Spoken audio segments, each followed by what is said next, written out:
मजदूरों के मसीहा, आपातकाल के सबसे बड़े विरोधी और देश के बड़े समाजवादी नेता जॉर्ज फर्नांडिस इस दुनिया से विदा हो गए। बचपन से ही विद्रोही स्वभाव के रहे जॉर्ज फर्नांडिस हमेशा सत्ता के खिलाफ आवाज उठाते रहे और समाज के गरीब तबके के लिए संघर्ष करते रहे। यही वजह रही कि उन्हें अंतक विद्रोही भी कहा जाने लगा, लेकिन इसकी शुरुआत वो बचपन से ही कर चुके थे।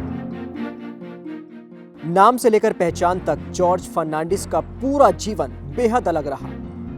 उनका जन्म 3 जून 1930 को एक ईसाई परिवार में हुआ। माना जाता है कि जॉर्ज की मां किंग जॉर्ज पंचम की बहुत बड़ी प्रशंसक थी, इसीलिए उन्होंने अपने 6 बच्चों में से सबसे बड़े का नाम जॉर्ज रख दिया। बचपन से ही उनका स्वभाव क्रांतिकारी रहा और जब 16 साल की उम्र में उन्हें परिवार ने पादरी बनने के लिए चर्च भेजा तो वहां के रीति रिवाजों से उनका मोह भंग हो गया। इसके बाद सब कुछ छोड़कर वो मुंबई चले गए। ये वो वक्त था जब देश को आज़ाद हुए महज 2 साल हुए थे। मुंबई में मजदूरों के आंदोलन चल रहे थे। इस दौरान उन्होंने मजदूर नेता के तौर पर भारतीय रेलवे में कई बड़े आंदोलन कराए। सोशलिस्ट पार्टी और ट्रेड यूनियन में सक्रिय रहने के चलते जॉर्ज की छवि प्रतिरोध के बड़े नेता के तौर पर बनती गई। साल 1967 के लोकसभा चुनाव में कांग्रेस के दिग्गज नेता एस.के. पाटिल को दक्षिण मुंबई से पराजित करने वाले जॉर्ज की छवि जायंट किलर के तौर पर बन गई।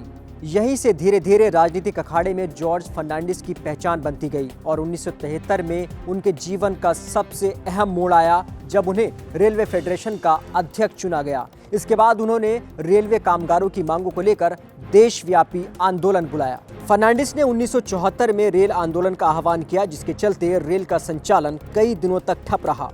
पूर्व प्रधानमंत्री इंदिरा गांधी को चुनौती देने वाले नेताओं में से एक जॉर्ज फर्नांडिस समाजवादी नेता डॉक्टर राम मनोहर लोहिया से काफी प्रभावित थे। 1975 में देश की राजनीति ने एक बड़ा करवट लिया और इंदिरा गांधी ने आपातकाल की घोषणा कर दी। जॉर्ज फर्नांडिस ने उनके इस फैसले का पुरजोर तरीके से विरोध किया और देश भर में वो वेश बदल कर जाते रहे और उनके खिलाफ आवाज उठाते रहे।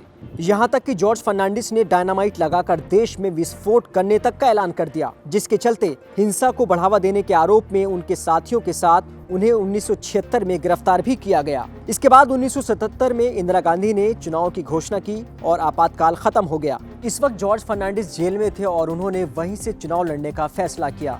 फर्नांडिस बिहार की मुजफ्फरपुर सीट से चुनाव लड़े और उन्होंने भारी मतों से जीत दर्ज की। केंद्र में इसके बाद मोरारजी देसाई के नेतृत्व में सरकार बनी और जॉर्ज फर्नांडिस को उद्योग मंत्री बनाया गया।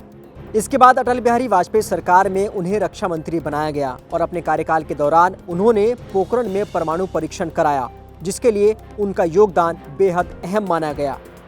हालांकि रक्षा मंत्री के तौर पर उनका कार्यकाल विवादों के घेरे में भी रहा, जब ताबूत घोटाला और तहलका खुलासे में उनका नाम घसीटा गया, लेकिन बाद में अदालत ने उन्हें क्लीन चिट दे दी। मजदूर नेता से लेकर चुनावी राजनीति में आने वाले जॉर्ज फर्नांडिस कुल 9 बार सांसद बने, लेकिन उनका जीवन हमेशा सादगी भरा रहा और आज देश ने इस क्रांतिकारी नेता को खो दिया।